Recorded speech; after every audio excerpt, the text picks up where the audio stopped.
اعوذ باللہ من الشیطان الرجیم بسم اللہ الرحمن الرحیم۔ السلام علیکم دوستو، ایسے ہی سچے اور دلچسپ واقعات سننے کے لیے ہمارے چینل کو سبسکرائب کریں۔ پیارے دوستو، یوں تو حضرت علی رضی اللہ تعالیٰ عنہ کی ذہانت پوری دنیا میں مشہور ہے۔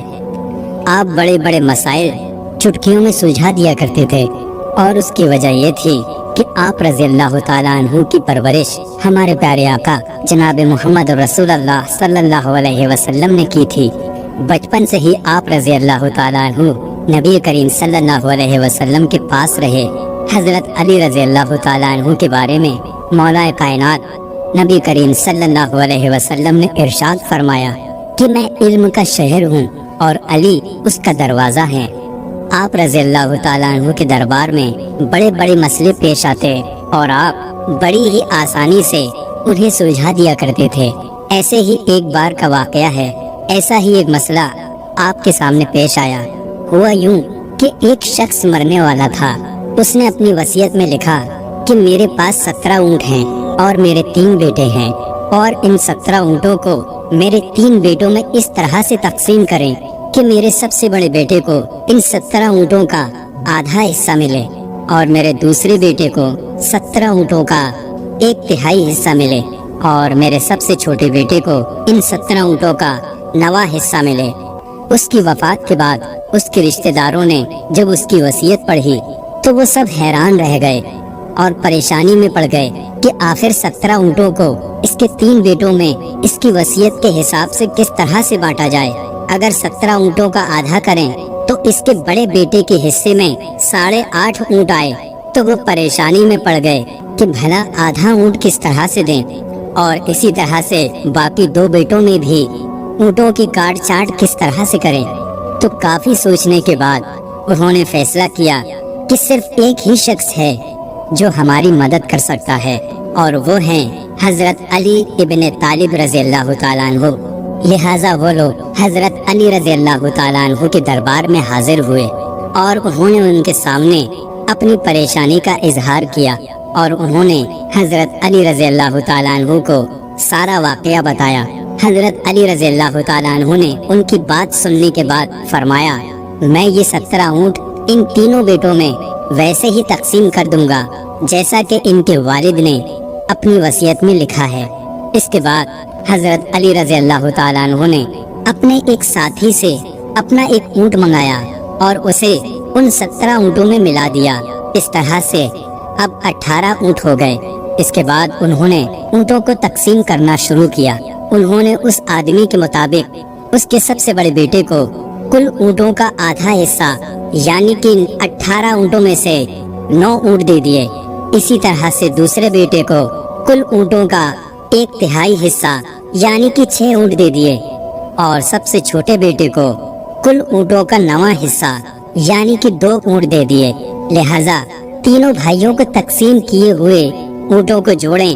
سب سے بڑے بیٹے کو 9 اونٹ، دوسرے بیٹے کو 6 اونٹ، تیسرے اور سب سے چھوٹے بیٹے کو 2 اونٹ ملا کر کل اونٹ 17 ہو گئے۔ اور اس کے بعد آخر میں حضرت علی رضی اللہ تعالیٰ عنہ نے جو اپنا اونٹ ان 17 اونٹوں میں ملایا تھا اسے واپس لے لیا۔ اس طرح حضرت علی کا یہ فیصلہ دیکھ کر سارے لوگ حیران ہو گئے کہ کتنا مشکل مسئلہ حضرت علی رضی اللہ تعالیٰ عنہ نے اتنی آسانی سے نپٹا دیا، اور اس طرح حضرت علی رضی اللہ تعالیٰ عنہ نے اپنی ذہانت کو پھر سے ثابت کر دیا۔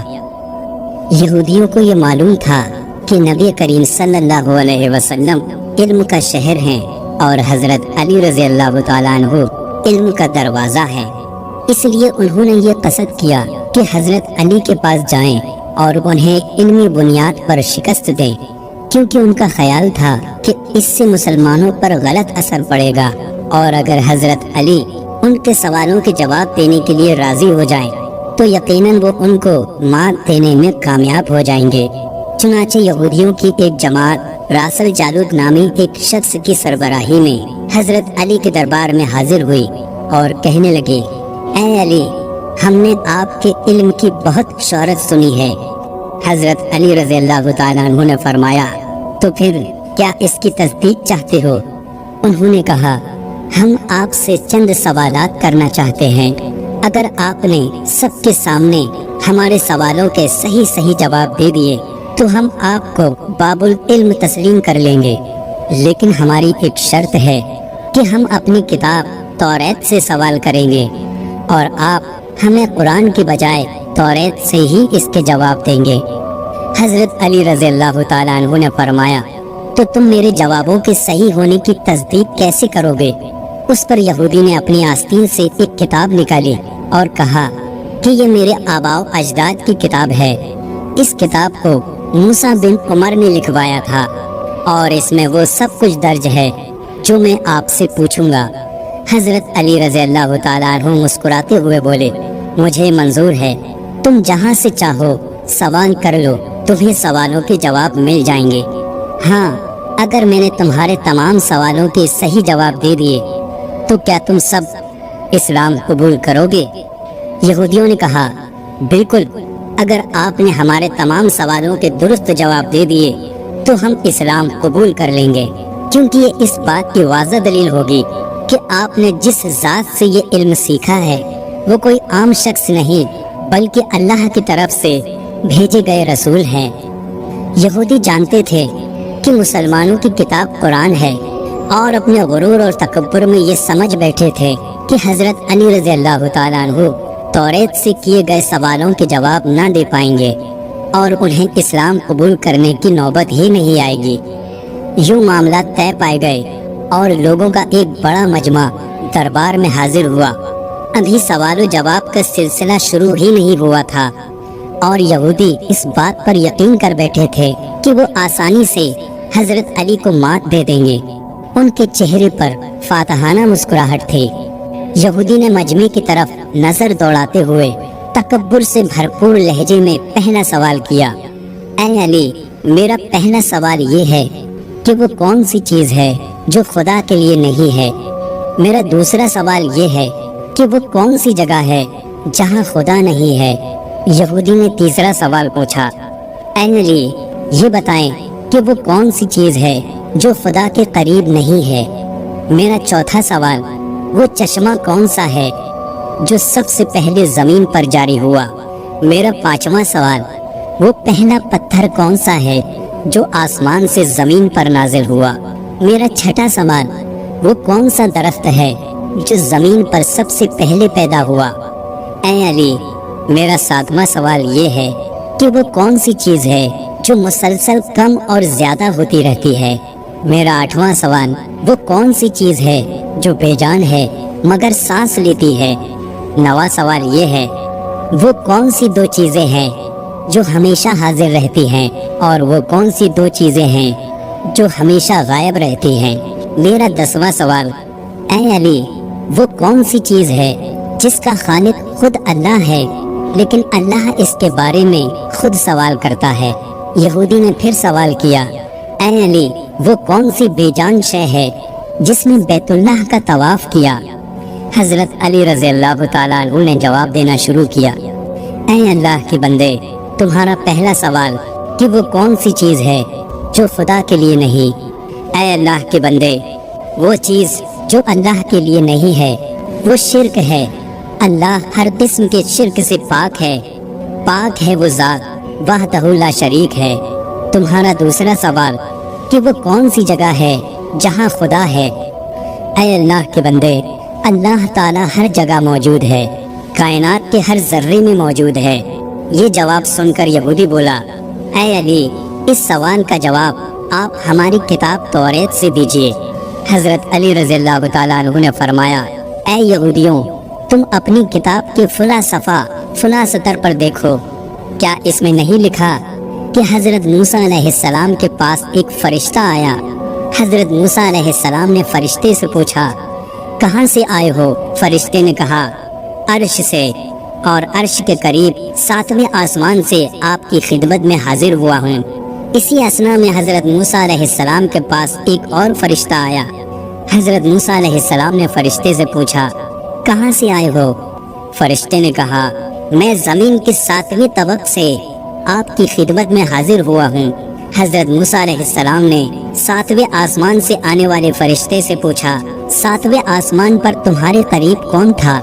فرشتے نے جواب دیا، 7ویں آسمان پر میرے قریب میرا رب تھا۔ پھر حضرت موسیٰ علیہ السلام نے زمین کے 7ویں طبق سے آنے والے فرشتے سے پوچھا، زمین کے 7ویں طبق پر تمہارے قریب کون تھا؟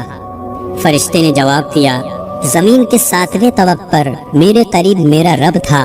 پس معلوم ہوا کہ بلندیوں کی انتہا ہو یا پستیوں کی گہرائی، اللہ تعالیٰ ہر جگہ موجود ہے۔ حضرت علی رضی اللہ تعالیٰ عنہ نے اس موقع پر فرمایا، پاک ہے وہ ذات جو کائنات کے ذرے ذرے میں موجود ہے، ہر چیز میرے رب کے دسترس میں ہے اور میرے رب کے قریب ہے۔ حضرت علی رضی اللہ تعالیٰ عنہ نے فرمایا، تمہارا تیسرا سوال کہ وہ کون سی چیز ہے جو خدا کے قریب نہیں ہے؟ اے اللہ کے بندے، وہ چیز جو میرے رب کے قریب نہیں ہے وہ ظلم ہے، کیونکہ میرا رب ہر برائی، ہر خطا، ہر عیب سے پاک ہے۔ وہ حقدار کو اس کا حق دیتا ہے، اور جو اس کے حضور عاجزی اور انکساری سے توبہ کرے اس کی بھی خطائیں معاف کر دیتا ہے، لہذا ظلم اس کی ذات سے دور ہے۔ تمہارا چوتھا سوال، وہ چشمہ کون سا ہے جو سب سے پہلے زمین پر جاری ہوا؟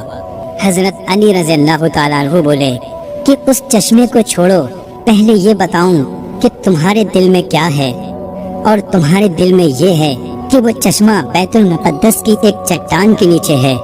راس الجارود کے منہ سے بے ساختہ ہاں نکلا تو حضرت علی بولے کہ آج اپنی اصلاح کر لو، کیونکہ زمین پر بہنے والا پہلا چشمہ وہ نہیں جسے تم لوگ سمجھتے ہو، بلکہ زمین پر بہنے والا پہلا چشمہ وہ ہے جس سے حضرت خضر علیہ السلام نے پانی پیا، اور یہی وہ چشمہ ہے جس سے آب حیات جاری ہوا۔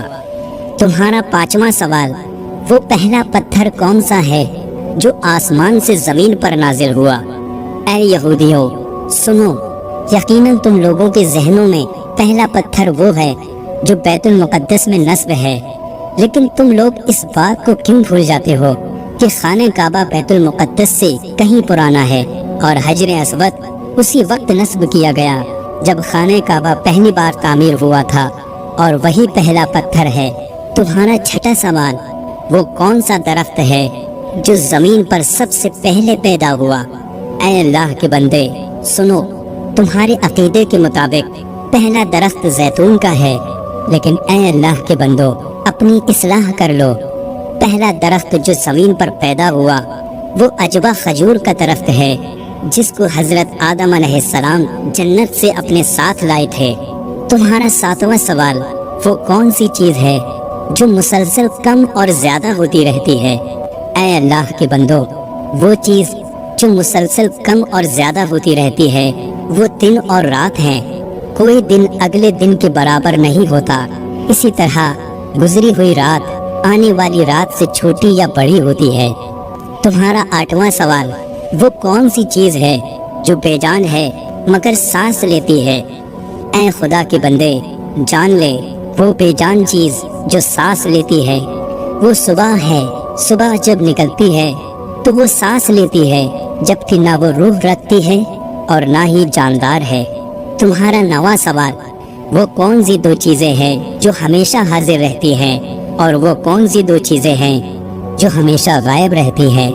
اے اللہ کے بندے، وہ دو چیزیں جو ہمیشہ حاضر رہتی ہیں آسمان اور زمین ہے، وہ کبھی بھی غائب نہیں ہوتی، وہ ہمیشہ حاضر رہتی ہیں۔ اور وہ دو چیزیں جو ہمیشہ غائب رہتی ہیں موت اور زندگی ہیں، جن کے بارے میں یہ کبھی پتہ نہیں چلتا کہ وہ کہاں ہیں اور کب آ جاتی ہیں۔ تمہارا 10واں سوال کہ وہ کون سی چیز ہے جس کا خالق خود اللہ ہے، لیکن اللہ اس کے بارے میں خود سوال کرتا ہے؟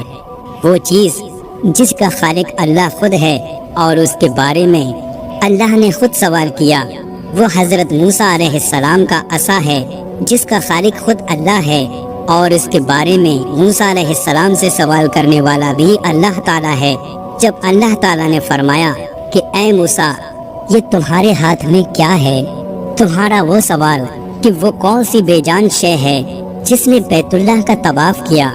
اے شخص جان لو، وہ بے جان شے جس نے بیت اللہ کا طواف کیا حضرت نوح علیہ السلام کی کشتی ہے۔ کہ جب طوفان نوح کے دوران چلتے چلتے بیت اللہ کے مقام سے گزری تو اس نے بیت اللہ کے 7 چکر لگائے۔ یہ سن کر وہ جلدی جلدی بولا، اچھا یہ بتائیں کہ دنیا میں وہ کون سی جگہ ہے جہاں سورج کی کرنیں ایک دفعہ تو پڑی لیکن دوبارہ اس جگہ کبھی سورج کی کرنیں نہیں پہنچ سکی؟ حضرت علی رضی اللہ تعالیٰ عنہ نے فرمایا، سمندر کا وہ مقام ہے جو اللہ کے حکم سے 2 حصوں میں تقسیم ہو گیا تھا، جہاں سے حضرت موسیٰ علیہ السلام اور ان کی قوم گزری تھی، اور ان کے گزرتے وقت ہی سورج کی کرنیں وہاں پر پڑی تھیں، اور ان کے گزرنے کے بعد سمندر پھر برابر ہو گیا، اس جگہ پر پھر سے پانی بھر گیا۔ اس کے بعد سورج کی کرنیں اس جگہ پر کبھی نہیں پڑی۔ یہ جوابات سننے کے بعد یہودی نے پھر سے سوال کیا کہ اے علی، مجھے یہ بتائیں وہ کون سا ایک ہے جس کا دوسرا نہیں؟ حضرت علی نے جواب دیا، اللہ ایک ہے، اس کا دوسرا نہیں ہے۔ یہودی نے سوال کیا، وہ کون سے 2 ہیں جن کا تیسرا نہیں؟ حضرت علی رضی اللہ تعالیٰ عنہ نے جواب دیا، دن اور رات 2 ہیں جن کا تیسرا نہیں۔ یہودی نے سوال کیا، وہ کون سے 3 ہیں جن کا چوتھا نہیں؟ حضرت علی نے جواب دیا، لوح قلم اور کرسی 3 ہیں، ان کا چوتھا نہیں۔ یہودی نے سوال کیا، وہ کون سے 4 ہیں جن کا 5واں نہیں؟ حضرت علی نے جواب دیا، توریت، زبور، انجیل اور قرآن مجید، یہ 4 ہیں، ان کا 5واں نہیں۔ یہودی نے سوال کیا، وہ کون سے 5 ہیں جن کا چھٹا نہیں؟ حضرت علی نے جواب دیا، اللہ تعالیٰ نے اپنے بندوں پر 5 نمازیں فرض کی ہیں، فجر، ظہر، عصر، مغرب اور عشاء، جن کا چھٹا نہیں۔ یہودی نے سوال کیا، وہ کون سے 6 ہیں جن کا 7واں نہیں؟ حضرت علی نے جواب دیا، میرا رب کہتا ہے، میں نے زمین و آسمان 6 دن میں بنائے، ان کا 7واں نہیں۔ یہودی نے سوال کیا، وہ کون سے 7 ہیں جن کا 8واں نہیں؟ حضرت علی نے جواب دیا، میرا رب کہتا ہے، میں نے 7 آسمان بنائے، ان کا 8واں نہیں۔ یہودی نے سوال کیا، وہ کون سے 8 ہیں جن کا 9واں نہیں؟ حضرت علی نے جواب دیا، میرے رب کے عرش کو 8 فرشتوں نے اٹھایا ہوا ہے، جن کا 9واں نہیں۔ یہودی نے سوال کیا، وہ کون سے 9 ہیں جن کا 10واں نہیں؟ حضرت علی نے جواب دیا، حضرت صالح علیہ السلام کی قوم میں 9 بڑے بدماش تھے، ان کا 10واں نہیں۔ یہودی نے سوال کیا، وہ کون سے 10 ہیں جن کا 11واں نہیں؟ حضرت علی نے جواب دیا، حج میں کوئی غلطی ہو جائے تو اللہ نے 7 روزے حرم میں اور 3 گھر پر رکھنے کا حکم دیا ہے، ان کا 11واں نہیں۔ یہودی نے سوال کیا، وہ کون سے 11 ہیں جن کا 12واں نہیں؟ حضرت علی رضی اللہ تعالیٰ عنہ نے فرمایا، حضرت یوسف علیہ السلام کے 11 بھائی تھے، ان کا 12واں نہیں۔ یہودی نے سوال کیا، وہ کون سے 12 ہیں جن کا 13واں نہیں؟ حضرت علی نے جواب دیا، سال میں اللہ تعالیٰ نے 12 مہینے رکھے ہیں، ان کا 13واں نہیں۔ یہودی نے سوال کیا، وہ کون سے 13 ہیں جن کا 14واں نہیں؟ حضرت علی نے جواب دیا، حضرت یوسف علیہ السلام نے خواب میں 11 ستارے اور ایک چاند کو دیکھا تھا جو انہیں سجدہ کر رہے تھے، یہ 13 ہیں اور ان کا 14واں نہیں۔ یہودی سوال پوچھتا گیا اور حضرت علی رضی اللہ تعالیٰ عنہ اس کے جواب دیتے گئے۔ راس الجادوت نے باب العلم حضرت علی رضی اللہ تعالیٰ عنہ سے کئی سوال کیے اور تمام کے جواب آپ نے بالکل ٹھیک بنا دیر کیے دیے۔ تو مجمع میں بیٹھے ہوئے ایک یہودی بولا کہ حضرت، دنیا میں ہر شخص سوچ کے جواب دیتا ہے، لیکن آپ تو ہر سوال کا جواب بنا دیر کیے دے رہے ہیں۔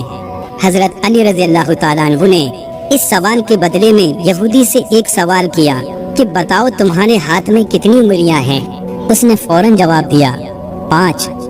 حضرت علی رضی اللہ تعالیٰ عنہ نے فرمایا، تم نے بھی تو فوراً میرے سوال کا جواب دے دیا۔ اس یہودی نے کہا، یا علی، یہ کیسی بات ہوئی؟ مجھے تو معلوم ہے کہ میرے ہاتھ میں 5 انگلیاں ہیں۔ یہ سن کر حضرت علی رضی اللہ تعالیٰ عنہ نے مسکراتے ہوئے کہا، مجھے بھی یہ سارے علم ایسے ہی معلوم ہے جیسے تجھے یہ معلوم ہے کہ تیرے ہاتھ میں 5 انگلیاں ہیں۔ پیارے دوستو، یہودی نادان یہ نہیں جانتے تھے کہ بابل علم کے پاس کائنات کے رازوں کا علم ہے۔ پھر رسول جالوت نے حضرت علی رضی اللہ تعالیٰ عنہ سے سوال کیا، آسمان اور جنت کا قفل کیا ہے؟ حضرت علی رضی اللہ تعالیٰ عنہ نے جواب دیا، آسمان اور جنت کا قفل شرک ہے، اور شرک سے ان کے دروازے بند ہو جاتے ہیں۔ یہودی نے پھر سوال کیا، اے علی، آسمانوں اور جنت کے تالے کی چابی کیا ہے؟ حضرت علی رضی اللہ تعالیٰ عنہ نے جواب دیا، آسمان اور جنت کے تالے کی چابی میرے مصطفیٰ صلی اللہ علیہ وسلم کا عشق ہے، اور عشق کا ابتدائی اظہار کلمہ سے ہوتا ہے۔ بس حضرت علی رضی اللہ تعالیٰ عنہ نے کلمہ پڑھا، لا الہ الا اللہ محمد الرسول اللہ۔ اس کلمے کا سننا تھا کہ یہودیوں کے علماء اور خود رسول جالوت نے کلمہ پڑھ لیا، اور سب کے سب دائرہ اسلام میں داخل ہو کر مسلمان ہو گئے۔ سبحان اللہ۔ تو دوستو، یہ تھی حضرت علی کی ذہانت اور لاجواب فیصلے۔ امید ہے آپ کو یہ ویڈیو ضرور پسند آئی ہوگی۔ اگر ویڈیو پسند آئی ہو تو اس ویڈیو کو لائک کریں، کمنٹ کریں اور شیئر کریں، اور ایسے ہی سچے اور دلچسپ واقعات سننے کے لیے ہمارے چینل کو سبسکرائب کریں۔